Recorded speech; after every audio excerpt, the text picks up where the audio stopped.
Aunque en Aragón nunca han faltado colectivos que se dedicasen a la elaboración de publicaciones dedicadas al cómic, es ahora cuando se percibe un cierto despertar de la afición a los mismos. Actualmente son varios los tebeos y fanzines que se elaboran en Aragón y mucha la gente involucrada en su realización. Cada día son también más los establecimientos que se abren, sobre todo en Zaragoza, dedicados exclusivamente a los tebeos. Por eso hemos querido llevaros unos minutos hasta este fantástico mundo en el que las viñetas y las ilustraciones de dibujos son los protagonistas. Miembros de la Asociación Cultural Mala Vida nos desvelan todos los secretos sobre los cómics.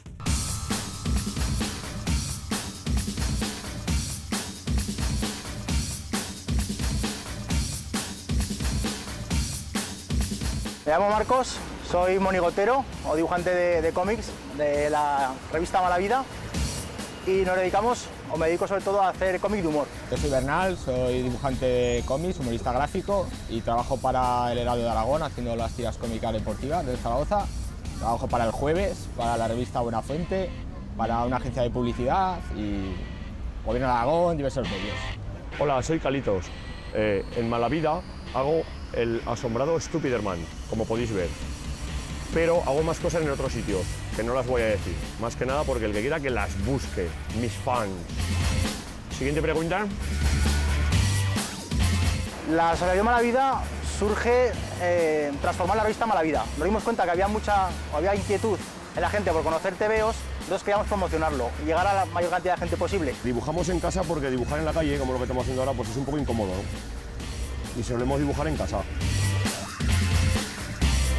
Un buen cómic no solamente es un buen dibujo, tiene que ir acompañado de un buen guión, tiene que interesar, tiene que hacer que la gente pues, coja el tebeo desde un principio hasta el final y no lo deje, ¿no? Hola, soy dibujante y esa es mi moto.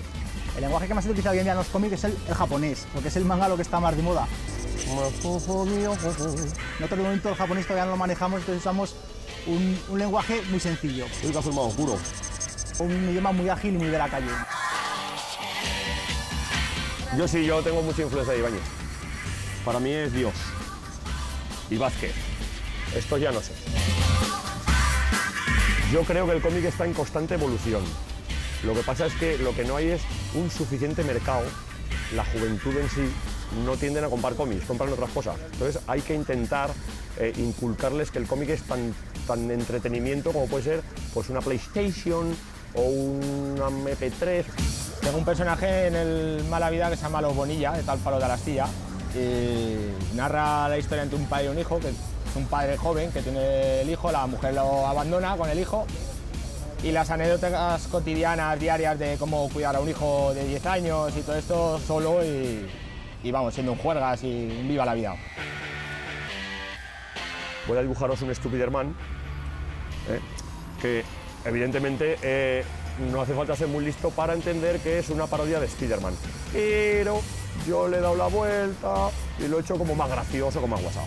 Mi personaje se llama Matarratas, es un cazador y en principio cuando lo creé trataba de que fuera un personaje muy tonto y que le pasaran las mayores barbaridades posibles. Ahora con el tiempo va evolucionando y se ha juntado con otro compañero que todavía es más tonto y ahora este personaje que antes hacía un poco del tonto, ahora casi hace del listo.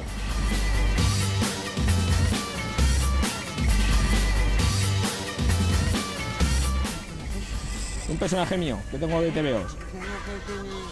Lo tengo en la cabeza.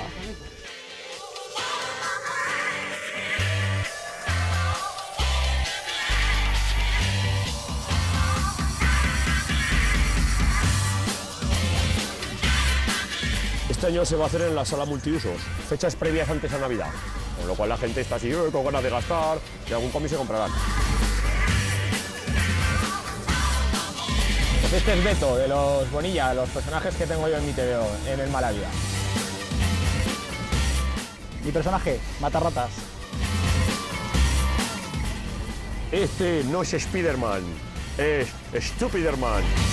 He hecho la firma y ole con ole.